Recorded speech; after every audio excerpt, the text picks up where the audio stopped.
কোটা আন্দোলন ঘিরে সহিংসতায় নিহতের সংখ্যা বেড়ে ১৫০। কাল শোক সারা দেশে, মন্ত্রিসভায় সিদ্ধান্ত। সহিংসতায় নিহতের ঘটনার তদন্ত ও বিচার চেয়ে দেশের বিভিন্ন স্থানে শিক্ষার্থীদের বিক্ষোভ। ঢাকায় বিক্ষোভের চেষ্টাকালে ২০-২৫ জন আটক। ডিবি হেফাজতে ৬ সমন্বয়ক ভালো আছেন জানালেন স্বজনরা। ধরে নিয়ে খাইয়ে ছবি প্রকাশ মশকরা, অভিমত হাইকোর্টের। বিক্ষোভে গুলি না করার নির্দেশনা চেয়ে রিট। দেখছিলেন সংবাদ শিরোনাম, এবার বিস্তারিত। কোটা সংস্কার আন্দোলনে নিহতদের স্মরণে কাল সারা দেশে শোক পালন করা হবে। সোমবার মন্ত্রিসভার বৈঠকে এ সিদ্ধান্ত নেওয়া হয়েছে বলে জানিয়েছেন মন্ত্রিপরিষদ সচিব মোহাম্মদ মাহবুব হোসেন। সকালে প্রধানমন্ত্রীর কার্যালয়ে প্রধানমন্ত্রী শেখ হাসিনার সভাপতিত্বে মন্ত্রিসভার বৈঠক অনুষ্ঠিত হয়। এতে মন্ত্রিসভার সদস্য ছাড়াও সংশ্লিষ্ট সচিবরা অংশ নেন। বৈঠকে সাম্প্রতিক পরিস্থিতি নিয়ে স্বরাষ্ট্রমন্ত্রী আসাদুজ্জামান খান এক প্রতিবেদন উপস্থাপন করেন। পরে এ বিষয়ে আলোচনা শেষে আগামীকাল শোক কর্মসূচি পালনের সিদ্ধান্ত হয়। পরে সচিবালয়ে এক সংবাদ সম্মেলনে এ তথ্য জানান মন্ত্রিপরিষদ সচিব মোহাম্মদ মাহবুব হোসেন। বৈঠকে জানানো হয়, কোটা আন্দোলনে সরকারি হিসেবে এখন পর্যন্ত ১৫০ জন নিহত হয়েছেন। তাদের স্মরণে মঙ্গলবার দেশব্যাপী শোক পালনের সিদ্ধান্ত হয়েছে বলে জানান তিনি। ওই দিনের ঘটনায় যারা নিহত হয়েছেন, ওই কোটা আন্দোলন নিয়ে যারা হতাহত ঘটনায় যারা নিহত হয়েছেন, তাদের জন্য একটি শোক প্রস্তাব গ্রহণ করেছেন। সেই শোক প্রস্তাবটা আনুষ্ঠানিকভাবে নেওয়া হয়েছে। আর দ্বিতীয় যেটা করা হয়েছে, সেটা আগামীকাল দেশব্যাপী শোক পালন করা হবে এবং সেই শোক পালন অংশ হিসাবে কালো ব্যাজ ধারণ করা হবে এবং মসজিদে দোয়া, মন্দির, গির্জা, প্যাগোডায় প্রার্থনা করা হবে। কোটা সংস্কার আন্দোলনকে ঘিরে হতাহতের ঘটনার সুষ্ঠু তদন্ত ও বিচার সহ ৯ দফা দাবিতে দেশের বিভিন্ন জায়গায় বিক্ষোভ মিছিল করেছে শিক্ষার্থীরা। আইন শৃঙ্খলা বাহিনীর কঠোর পাহারার মধ্যে তারা এ কর্মসূচি পালন করে। রাজশাহী বিশ্ববিদ্যালয়ে শিক্ষার্থীদের বিক্ষোভে যোগ দেন কয়েকজন শিক্ষকও। প্রতিনিধিদের পাঠানো তথ্য ছবিতে ডেস্ক রিপোর্টটি।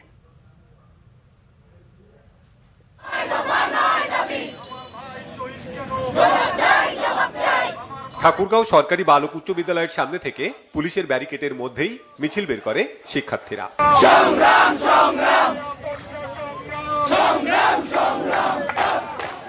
ঘণ্টাব্যাপী কর্মসূচি চলার পর শিক্ষার্থীরা আন্দোলনে নিহতদের আত্মার শান্তি কামনা করে ১ মিনিট নীরবতা পালন করে।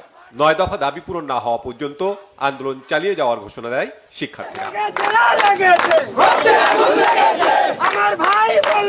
রাজশাহী বিশ্ববিদ্যালয়ের প্রধান ফটকের সামনের রাস্তায় অবস্থান নিয়ে বিক্ষোভ করে শিক্ষার্থীরা। প্রায় ১ ঘন্টা সড়ক অবরোধ করে রাখে তারা। পরে একটি মিছিল বিনোদপুর বাজারে গিয়ে শেষ হয়। ছাত্র বিক্ষোভের সময় বিশ্ববিদ্যালয়ের কয়েকজন শিক্ষক তাদের সাথে যোগ দেন। এখানে কারো কোনো দলীয় পরিচয় এখানে প্রাধান্য পাচ্ছে না। কে এখানে আপনি জানেন, ইতিমধ্যে বাংলাদেশের অনেক ছাত্রলীগের নেতা যারা পদত্যাগ করে এই আন্দোলনে যুক্ত হয়েছেন এবং তারা বিবেকবান বলেই আজ এই আন্দোলনে যুক্ত হয়েছে। এত রক্ত, এত শহীদের মধ্যেও তোমরা এখানে সাহস করে তোমাদের দাবির ব্যাপারে সচেতন হয়েছে, এইটাই হলো শহীদদের আত্মার সবচেয়ে বড়। শহীদদের সেই স্বপ্ন একটি মানবিক বাংলাদেশ কায়েম করতে হবে। তোমাদের সাহস, তোমাদের দৃঢ়তা দেখে শিক্ষক হিসাবে আমি গর্ববোধ করি। তাদের কাছে মানুষের রক্তের দাম নেই, যারা ন্যায় বিচারের পক্ষে দাঁড়াতে পারে না, যাদের সাহস নেই, যারা সত্যি কথা বলতে পারে না, তাদের মুখে মুক্তিযুদ্ধের চেতনা বা যে কোনো ধরনের চেতনাবাদী একেবারে জঘন্য শোনায়। আনসার, পুলিশ, র্যাব, বিজিবি ও সেনাবাহিনীর সদস্যদের ব্যাপক উপস্থিতি ছিল তাদের ঘিরে। এদিকে বরিশালের কেন্দ্রীয় বাস টার্মিনালে ঘণ্টাব্যাপী অবস্থান ও বিক্ষোভ করে শিক্ষার্থীরা। এ সময় সড়ক অবরোধের চেষ্টা করলে পুলিশ ও ছাত্রলীগ কর্মীদের সঙ্গে শিক্ষার্থীদের ধাওয়া পাল্টা দেওয়া হয়। Banglavision news desk. রাজধানীর বিভিন্ন এলাকায় বিক্ষোভের চেষ্টাকালে ২০ থেকে ২৫ জনকে আটক করেছে পুলিশ। আজ রাজধানীর কয়েকটি জায়গায় বিক্ষোভের চেষ্টা করে শিক্ষার্থীরা। দুপুরের দিকে বিক্ষোভের চেষ্টাকালে রাজধানীর মিরপুর ১০, ইসিবি চত্বর ও ধানমন্ডির স্টার কাবাবের সামনে থেকে বেশ কয়েকজনকে আটক করেছে পুলিশ। ইসিবি চত্বরে জড়ো হওয়া একদল বিক্ষোভকারীকে লাঠিচার্জ করে সরিয়ে দেয় পুলিশ। এদিকে কারফিউ শিথিল থাকলেও অপ্রীতিকর পরিস্থিতি এড়াতে রাজধানীতে কঠোর অবস্থানে ছিল পুলিশ। পাশাপাশি র্যাবের হেলিকপ্টারের টহলও দেখা গেছে। সেনাবাহিনীর সদস্যদেরও রাজধানীর বিভিন্ন সড়কে টহল দিতে দেখা গেছে। গোয়েন্দা পুলিশের হেফাজতে থাকা বৈষম্য বিরোধী ছাত্র আন্দোলনের 6 জন সমন্বয়ক গতকাল রবিবার এক ভিডিও বার্তায় শিক্ষার্থীদের চলমান কর্মসূচি প্রত্যাহারের ঘোষণা দিলেও শিক্ষার্থীরা আজ বিক্ষিপ্তভাবে বিক্ষোভের চেষ্টা করে। সরকার শিক্ষার্থীদের উপর গুলি চালিয়ে ভুল পথে হাঁটছে, এমন অভিযোগ বিশ্ববিদ্যালয় শিক্ষক নেটওয়ার্কের। রাতের রেড ব্লকেডের নামে শিক্ষার্থীদের তুলে নেওয়া বন্ধ করে অবিলম্বে তাদের যৌক্তিক দাবি মেনে নেয়ার আহ্বান জানান তারা। ঢাকা বিশ্ববিদ্যালয়ের অপরাজেয় বাংলায় নিপীড়ন বিরোধী শিক্ষক সমাবেশে এসব দাবি জানান শিক্ষকরা। শিক্ষার্থীদের গুলি করে হত্যা ও নির্যাতনের প্রতিবাদ করায় 2 জন শিক্ষকের বিরুদ্ধে শাহবাগ থানায় জিডি করার প্রতিবাদে নিপীড়ন বিরোধী শিক্ষকরা এ সমাবেশ করেন। অবিলম্বে দেশ জুড়ে শিক্ষার্থীদের উপর গুলি ও নির্যাতন বন্ধের দাবি জানান বিশ্ববিদ্যালয়ের শিক্ষকরা। এ সময় দেশে চলমান পরিস্থিতি নিয়ে প্রশাসন ও কিছু গণমাধ্যমের ভূমিকা নিয়েও প্রশ্ন তোলেন শিক্ষকদের অনেকে।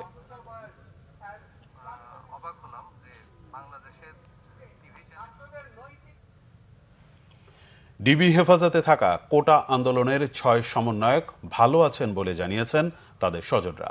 দ্রুতই তাদের পরিবারের কাছে দিয়ে দেওয়া হবে বলে জানিয়েছেন অতিরিক্ত পুলিশ কমিশনার হারুনুর রশিদ। দুপুরে ডিবি হেফাজতে থাকা কোটা আন্দোলনের 6 সমন্বয়কের সাথে দেখা করেছেন তাদের পরিবারের সদস্যরা। পরে তারা সাংবাদিকদের জানান সমন্বয়করা ভালো আছেন, ডিবি তাদের সঙ্গে ভালো ব্যবহার করেছে, কোনো খারাপ আচরণ করেনি বলে জানিয়েছেন স্বজনরা। এদিকে হারুনুর রশিদ দাবি করেন নিরাপত্তার জন্য নিয়ে আসা কোটা আন্দোলনের সমন্বয়কদের পরিবার তাদের সঙ্গে দেখা করে সন্তুষ্টির কথা জানিয়েছেন। কোনো গুজবে কান না দিতে সকলের প্রতি অনুরোধ জানান তিনি। ছাত্র ছিলাম, তাই না? এটা আমরা এখনো পাইনি। এটা আমরা এখনো অনেক কিছু জিজ্ঞাসা করছি, বললো যে সবকিছু পজিটিভ, কোনো ধরনের কোনো এদের সাথে রাফ বিহেভ করা হয় নাই। খবর পাওয়ার পরে আমি এখানে আসি, আসার পরে আমি স্বস্তি পেয়েছি। ইনশাল্লাহ আমার মেয়ে যথেষ্ট ভালো আছে, আপ্যায়ন পেয়েছে, তার সাথে সাথে আমিও আপ্যায়ন পেয়েছি। আমি এখন নিশ্চিত ভালো আছে, যথেষ্ট ভালো আছে। ওরা সুষ্ঠু স্বাভাবিক আছে, ওদের তেমন কোনো ই করা হয়নি। ওরা ভালো, আমি দেখলাম ভালো, তো ভালোই আছে। সরকার মানে নিচ্ছে, যার জন্য ওনারা সজ্ঞানে ওনারা সব উদ্যোগ করছে।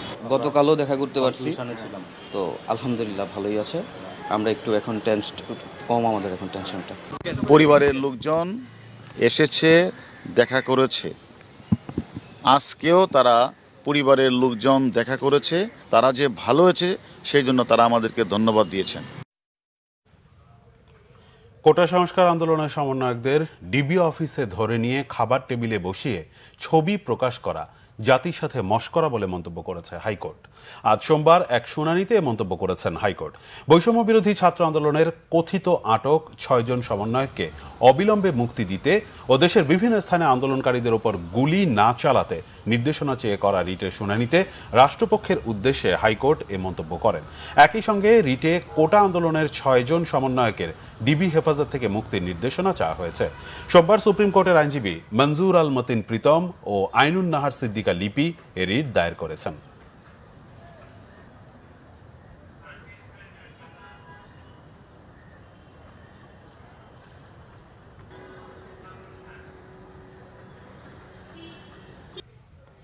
ফরিদপুরে চলমান আন্দোলন কর্মসূচি প্রত্যাহারের ঘোষণা দিয়েছে বৈষম্য বিরোধী ছাত্র আন্দোলন। দুপুরে ফরিদপুর প্রেস ক্লাবে সংবাদ সম্মেলনে এ তথ্য জানানো হয়। সংবাদ সম্মেলনে লিখিত বক্তব্য পাঠ করেন ফরিদপুর পলিটেকনিক ইনস্টিটিউটের শিক্ষার্থী আরমান শিকদার। লিখিত বক্তব্যে বলা হয়, শিক্ষার্থীদের যৌক্তিক দাবি সরকার পূরণ করায় বৈষম্য বিরোধী ছাত্র আন্দোলন ফরিদপুরের উদ্যোগে যে সমস্ত কর্মসূচি দেওয়া হয়েছিল তা প্রত্যাহার করা হলো। সমস্ত শিক্ষা প্রতিষ্ঠান খুলে দেওয়ার জন্য সরকারের কাছে দাবি জানানো হয় সংবাদ সম্মেলনে। 11 ঘন্টা শিথিল শেষে আবারও কারফিউ চলছে রাজধানীতে। রবি থেকে মঙ্গলবার 3 দিন সকাল 7টা থেকে সন্ধ্যা 6টা পর্যন্ত কারফিউ শিথিল রয়েছে। কারফিউ শিথিল থাকায় জনজীবন ছিল অনেকটাই স্বাভাবিক। 11 ঘন্টার জন্য কারফিউ শিথিলে লোকজন ঘর থেকে বের হয়েছেন নানা কাজে। সরকারি বেসরকারি অফিস সময় সকাল 9টা থেকে বেলা 3টা হওয়ায় রাজধানীতে সাধারণ মানুষের চলাচল কয়েকদিনের তুলনায় বেড়েছে। রাস্তায় গণপরিবহন চলাচলের সংখ্যা বাড়লেও সেটি যথেষ্ট নয়। সেনাবাহিনী, বিজিবি ও আইনশৃঙ্খলা বাহিনীর সতর্ক অবস্থান রয়েছে পুরো রাজধানী জুড়ে। বেশিরভাগ গুরুত্বপূর্ণ স্থাপনার নিরাপত্তা নিশ্চিতেও কাজ করছে সেনাবাহিনী। দীর্ঘ সময় কারফিউ শিথিল থাকায় রাজধানীর বাইরেও বেশ স্বাভাবিক হয়ে এসেছে জনজীবন। ভোর 6টা থেকে রাত 10টা পর্যন্ত কারফিউ শিথিল রয়েছে খুলনায়। এতে ভিড় বেড়েছে খুলনায়, চলাচল করছে দূরপাল্লার যানবাহনও। নাশকতার নতুন 3টি মামলায় একদিনে গ্রেফতার করা হয়েছে 3 জনকে। এদিকে ময়মনসিংহে চলমান কারফিউ সকাল 6টা থেকে সন্ধে 7টা পর্যন্ত শিথিল থাকায় গতি ফিরেছে জনজীবনে। নগরে বিভিন্ন পয়েন্টে আইনশৃঙ্খলা বাহিনীর টহল জোরদার রয়েছে। নাশকতার 15 মামলায় আরও 5 জনকে গ্রেফতার করেছে পুলিশ।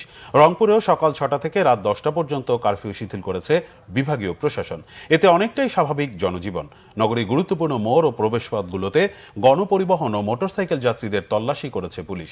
নাশকতার 22 মামলায় একদিনে গ্রেফতার করা হয়েছে 22 জনকে। আওয়ামী লীগ সাধারণ সম্পাদক ওবায়দুল কাদের অভিযোগ করেছেন, কোটা সংস্কার আন্দোলনের সহিংসতা এবং নিহতদের সংখ্যা নিয়ে বিএনপি মহাসচিব মির্জা ফখরুল ইসলাম আলমগীর মিথ্যাচার করছে। এক লিখিত বিবৃতিতে ওবায়দুল কাদের অভিযোগ করেন, বিএনপি মহাসচিব রাজনৈতিক উদ্দেশ্য প্রণোদিত বিভ্রান্তিকর এবং উস্কানিমূলক বিবৃতি দিচ্ছেন। নিহতের তালিকা প্রকাশ করা হয়নি মর্মে মির্জা ফখরুল যে দাবি করেছেন, অথচ সরকারের পক্ষ থেকে স্বরাষ্ট্রমন্ত্রী নিহতের সংখ্যা গণমাধ্যমকে জানিয়েছেন। ঘটনা ভিন্ন খাতে প্রবাহিত করতেই এমন মন্তব্য বলেন ওবায়দুল কাদের। তিনি আরও বলেন, বিএনপি জামাত দেশকে অকার্যকর ব্যর্থ রাষ্ট্র বানানোর ষড়যন্ত্রে লিপ্ত রয়েছে, সরকারের পদত্যাগের দাবি জানাচ্ছে। বিবৃতিতে আওয়ামী লীগ সাধারণ সম্পাদক আরও বলেন, আইন শৃঙ্খলা বাহিনী সাধারণ শিক্ষার্থীদের গ্রেফতার করছে না, যাদের বিরুদ্ধে সুনির্দিষ্ট অভিযোগ রয়েছে তাদেরকেই গ্রেফতার করা হচ্ছে।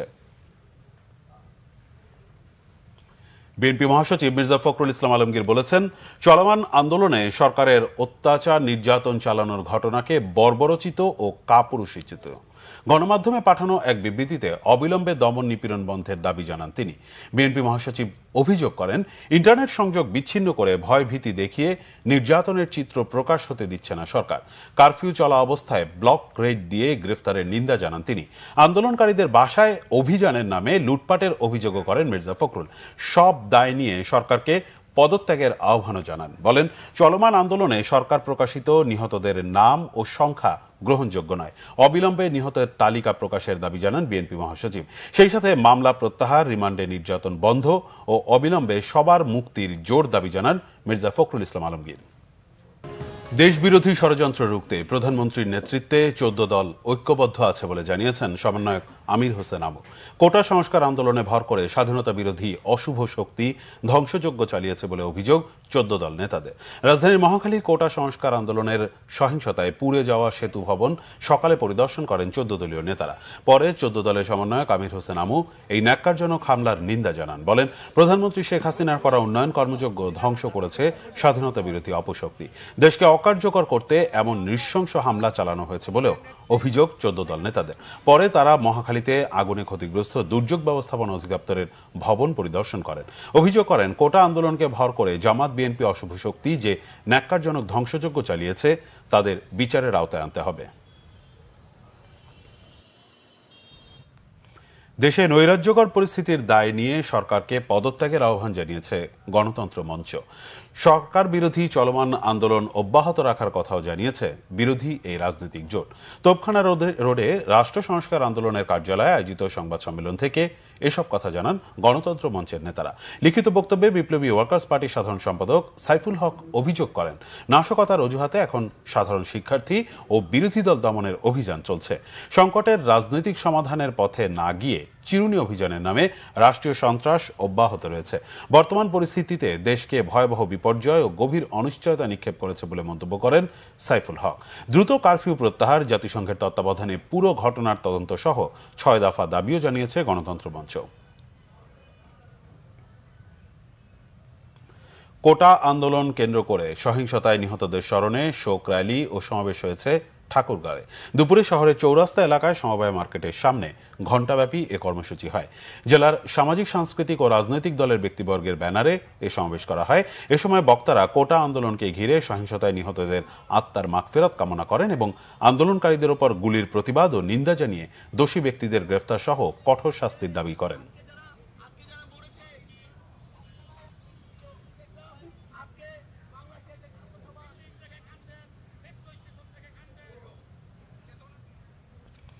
ভৈরবে ফুটবল খেলাকে ঘিরে গ্রামের 2 পাড়াবাসীর মধ্যে সংঘর্ষের ঘটনায় অন্তত 50 জন আহত হয়েছে।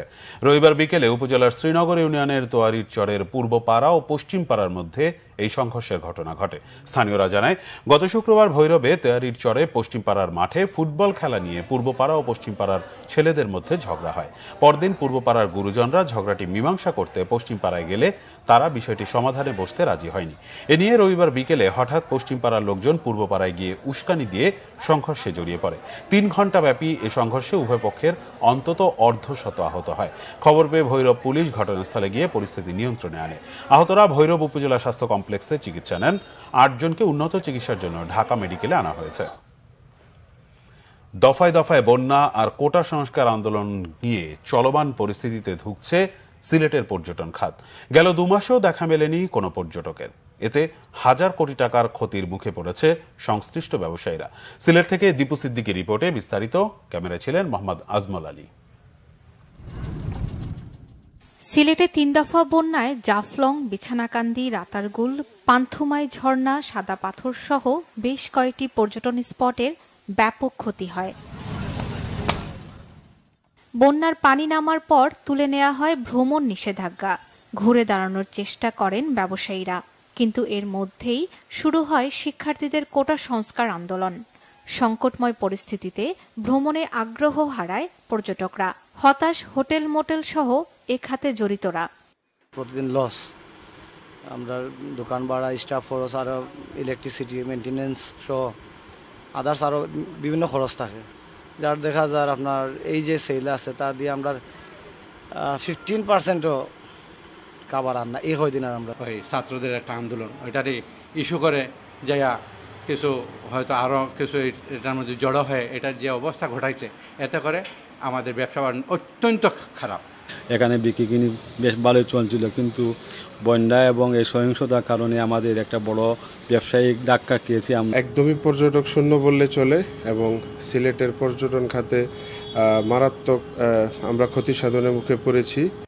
সংকট উত্তরণে সরকারের দিকে তাকিয়ে ব্যবসায়ীরা। বন্যা এবং এই রাজনৈতিক পরিস্থিতি যত তাড়াতাড়ি সম্ভব সরকার, বেসরকার, আমরা সবাই মিলে এই শিল্পটাকে বাঁচায় তুলতে হবে।